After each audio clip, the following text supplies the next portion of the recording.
बिस्मिल्लाहिर्रहमानिर्रहीम। तो dear students, आज हम पढ़ेंगे एक्सेल के बेसिक फार्मूले।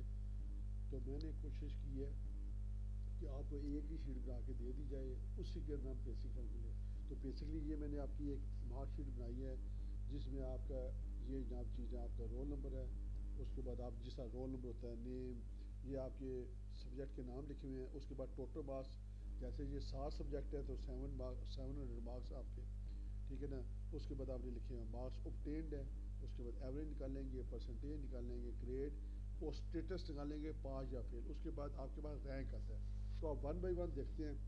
ये तो हमने जैसे आपके ये डाल दिया। अब हम टोटल मार्क्स लिखने हैं तो ये मैं खुद बहुत ही 700 लगा सकता हूँ, ठीक है ना। ये 700 टोटल मार्क्स 7 सब्जेक्ट है।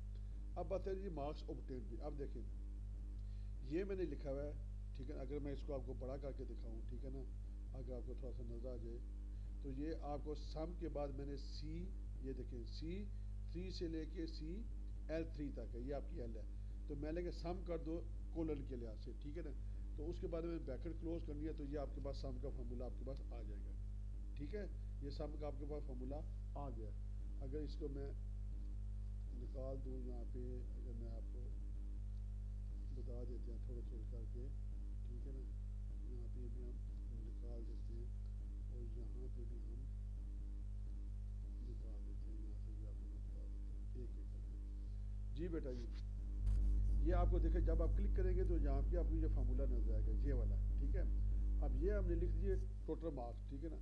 अब इसको मैंने कहा था दो तरीके, या तो ये बात है इस चीज़ को पकड़ें नीचे ले जाएं, फिर भी आ जाएंगे, आप कंट्रोल अनडू कर दें। अगर मैं इस तरह के बहुत ज़्यादा हूँ, ट्रैक करने में मुझे मसला होगा, तो मैं क्या करता हूँ इसके अंदर जैसे अगर इसको आकर डबल क्लिक करूँ तो जहाँ तक डाटा होगा ये खुद बहुत आपके पास आ जाएगा, ठीक है ना। अब यहाँ पे क्योंकि सेल लिखे हुए हैं तो इसको हम आगे उड़ा देंगे जाके, कोई ज़रूरत नहीं, हमें इन सेल की हमें ज़रूरत नहीं है, ठीक है बेटा जी।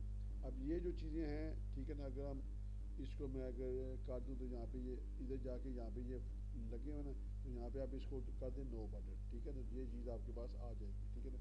इसके अंदर आना है, फिर आपने ये बाई चांस चीज़ आ गई तो जहाँ पे इसके बॉर्डर लगे होते हैं तो यहाँ पे ये आप बॉर्डर लगा लें, ठीक है बेटा। होप के ये समझ आ गई होगी आपको। सम का फॉर्मूला बहुत ईजी है, ठीक है। अब उसके बाद एवरेज। एवरेज क्या होती है कि जितने आपने नंबर लिए हैं उसको नंबर ऑफ सब्जेक्ट तकसीम करते हैं। जैसे यहाँ पे 7 सब्जेक्ट हैं तो जिस बंदे ने जितने नंबर लिए हैं उसको 7 पे डिवाइड कर दें। यहाँ पे क्लिक करें, क्या लिखा है एवरेज। एक बिल्ट इन फार्मूला है C3 से लेके L3 तक। अब ये क्या करेगा, दो तरीकों से, एक एवरेज का फार्मूला भी होता है, एक फंक्शन होता है बना बनाया, ठीक है ना। अब यहाँ पे एवरेज लेवल लिखेंगे, ये क्या करेगा इनको सबको जमा करेगा और 7 पे खुद ब खुद ही डिवाइड कर दे, तो आपके पास ये फार्मूला आ गया। अगर यहाँ पे मैं खुद भी लिख सकता हूँ, ठीक है। अगर मैं खुद निकलना हो तो यहाँ पे कितने में लिखे हैं, यहाँ पे लिखा है K3। अगर फर्स्ट के लिखता हूँ K3, मैं लिखता हूँ K3 डिवाइडेड बाई 7, तो यहाँ पे भी वही चीज़ आएगी। नहीं, अब थोड़ा सा गलत लिख दिया, यहाँ पे आएगा एवरेज पे K3 डिवाइडेड बाई 7 जो आ जाएगा। यहाँ पे हम फिर करते हैं, ये लिखेंगे K3 डिवाइडेड बाई 7, तो आपके पास ये आपके पास एवरेज आ जाएगी, ठीक है ना, एवरेज। उसके अगर मैं इसको डबल क्लिक करता हूँ ये आपके पास एवरेज आ गई है। या फिर हम इसको करते हैं तो यहाँ पे हम इसको यहाँ तक ले आएंगे, ठीक है। अब आगे परसेंटेज। परसेंटेज का मैं बताऊँ एक फार्मूला है, क्या होता है जनाब, जितने नंबर आपने हासिल किए marks divided by total marks आपके जितने हैं, ठीक है। यहाँ पे 700 है और मल्टी बाई 100 जब हम करेंगे तो ये आपके पास यही चीज़ आपके पास आ जाएगी, ठीक है ना। इसको भी आप डबल क्लिक करेंगे तो ये यहाँ तक आ जाएंगे।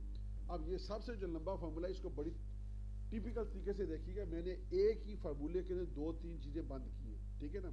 अब फर्ज करें ये लिखा हुआ है, अब इसको मैंने क्या, मैं 2 चीज़ें लिखी हैं, ये लिखा हुआ है इफ़। यहाँ पे 2 फार्मूले मैंने मिक्स किए हैं। मैंने लिखा इफ़ मिनिमम, यानी कि यहाँ से लेके यहाँ तक एक मिनिमम फार्मूला अपने नीचे पड़ा हुआ है ये वाला। अगर मिनिमम C3 से लेके लेस देन 33 हो तो इस मतलब इनमें से यहाँ से लेके यहाँ तक, यहाँ से लेके यहाँ तक किसी भी सब्जेक्ट के 33 से मार्क्स कम हो तो क्या हो जाएगा, वो फेल हो जाएगा, ठीक है। यहाँ पे पहली कंडीशन खत्म हो गई है, ठीक है ना। अगर ये टू होता है, उसके बाद लिखा मैंने आगे ग्रेड भी साथ ही लिख दिया। लेकिन इफ़, ठीक है ना, ये जो आपका मार्क्स और ये एवरेज लिखी हुई है L, L3 ग्रेटर देन 90 तो ए ग्रेड हो जाएगा। इफ L3 ग्रेटर, वही जो आपको फार्मूला लगाया था। तो यहाँ पे मैंने ये लिख दिया है, दो जगह पे मैंने फेल लिखी है। देखो अगर किसी सब्जेक्ट में 33 से मार्क्स कम होंगे फिर भी फेल होगा। अगर उसकी एवरेज, ठीक है ना, जो एवरेज भी 33 से कम होगी फिर भी वो फेल हो जाएगा, ठीक है ना। यहाँ पे अब देखें, यहाँ पे ये लिखा हुआ है मैंने सी। अब देखें मैं आपको दिखाता हूँ, ये मैं कॉपी कर लेता हूँ। अब देख लीजिए कैसे होता है। फर्ज कर मैं किसी एक बंदे को यहाँ पे मैं फेल करता हूँ, मैं लिखता हूँ 22, वो बंदा फेल हो गया, ठीक है ना। अब यहाँ पे मैं किसी पे करता, अब ये भी लगाया, ये बताता हूँ ये क्या चीज़ है। अब यहाँ पे लिखता हूँ जी, मैं फिर लिख देता हूँ जी 12। अब देखें फेल हो गया। तो जिस चीज़ के किसी एक सब्जेक्ट के मार्क्स कम होंगे, ठीक है ना, तो वो फेल हो जाएगा। फर्ज करें, देखें जी इसके कितनी परसेंटेज बनती है। मैं यहाँ पे इसको एक में फेल करता हूँ, ठीक है, वो यहाँ पे फेल होगा बेशक उसकी परसेंटेज इतनी ज़्यादा। फर्ज इसको यहाँ पे इसके मैं मार्क्स ज़्यादा कर देता हूँ, ठीक है ना। यहाँ पे भी 90 कर देता हूँ, यहाँ पे भी देता हूँ। देखिए उसकी परसेंटेज कितनी मेरे 74, लेकिन फिर भी फेल है। वजह यह है वो किसी एक सब्जेक्ट में फेल है। क्लियर हो गया बेटा जी, ये एक चीज़ थी। अब यहाँ पे डी है, इसकी डी है, यानी कि फॉर्मूला मैंने पहले मिनिमम, इफ मिनिमम रेंज दे के मैं लिखा लेस देन। अगर आपकी यहाँ से ला किसी एक सब्जेक्ट में 33 से कम हो, यहाँ पे लिखेगा कामा, यानी कि ये आपने इफ आपका फंक्शन, उसके बाद रेंज के बाद आपने लिखना है कंडीशन 33। अब मैंने इक्वल टू क्यों नहीं लगाया, क्यों 33 वाला बंदा पास होता है, मैंने लेस देन किया यानी कि 32 वाला, ठीक है। अच्छा जी, उसके बाद इफ आगे दूसरी कंडीशन लगा दिया। अब L4 ये परसेंटेज को, तो ये बेटा ये चीज़ें आपने देख लेनी है, ठीक है। अब यहाँ पे एक और चीज़ आती है, ये बड़ी इंपॉर्टेंट चीज़ है।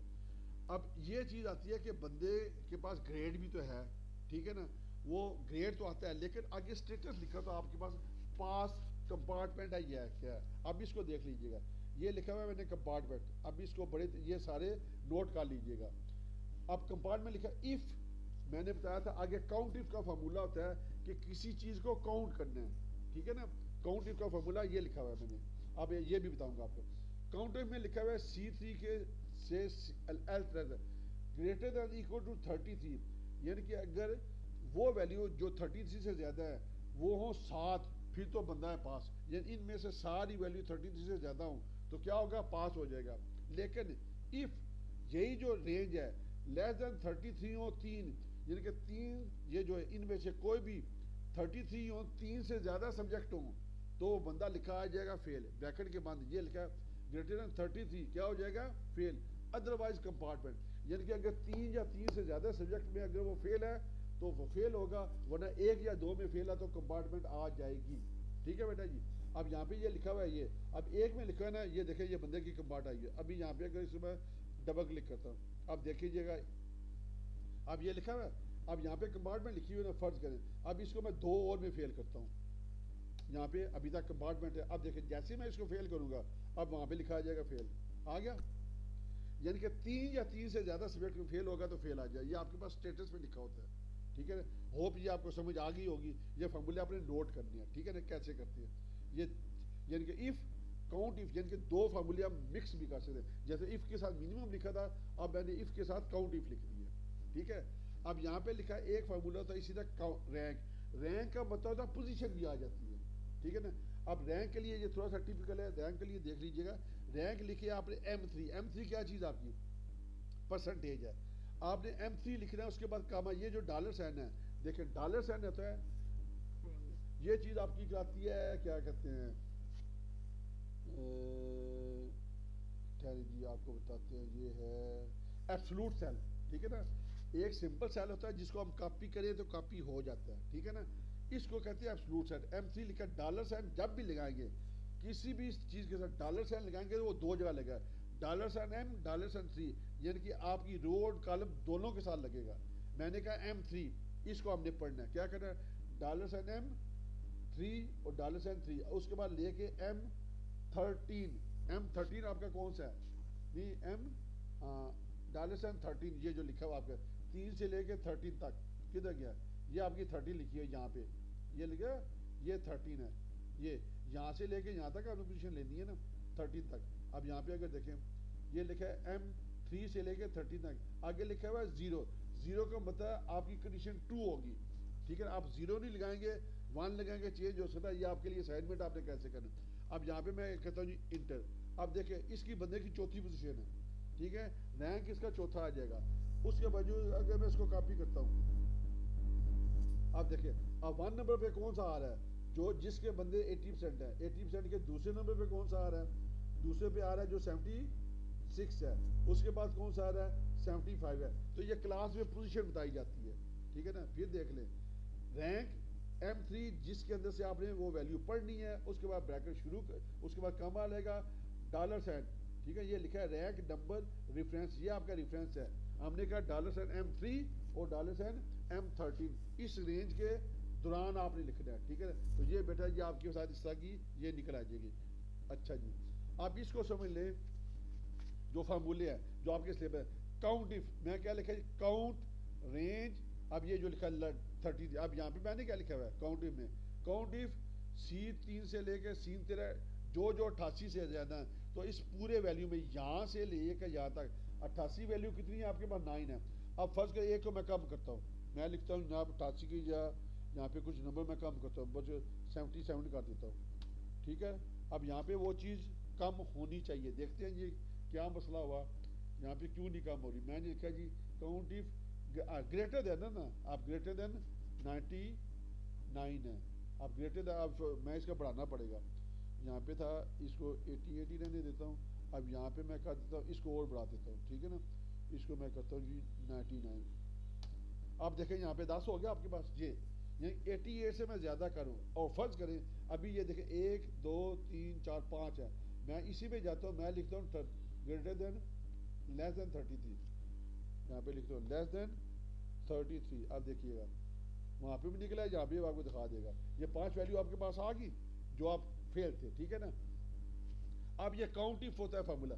अब ए कहता है काउंट ए, अब काउंट ए में लिखा है count A count the cell that are not empty, it strip only the empty cell, ठीक है। अब फर्ज करें, अब देखें मैंने लिखा है 77, अब यहाँ पे मैं कहता हूँ ए, अब यहाँ पे किसी का मैं मिस करता हूँ, ये यहाँ पे 77 बना देता है दैट नॉट एम्प्टी, ठीक है ना। अगर मैं यहाँ पे इसको खाली कर देता हूँ, 77 था अब 76 हो गए हैं, वो कहता है जो एम्प्टी नहीं है उनको काउंट करता है, ठीक है ना, ये नहीं है, ठीक है ना।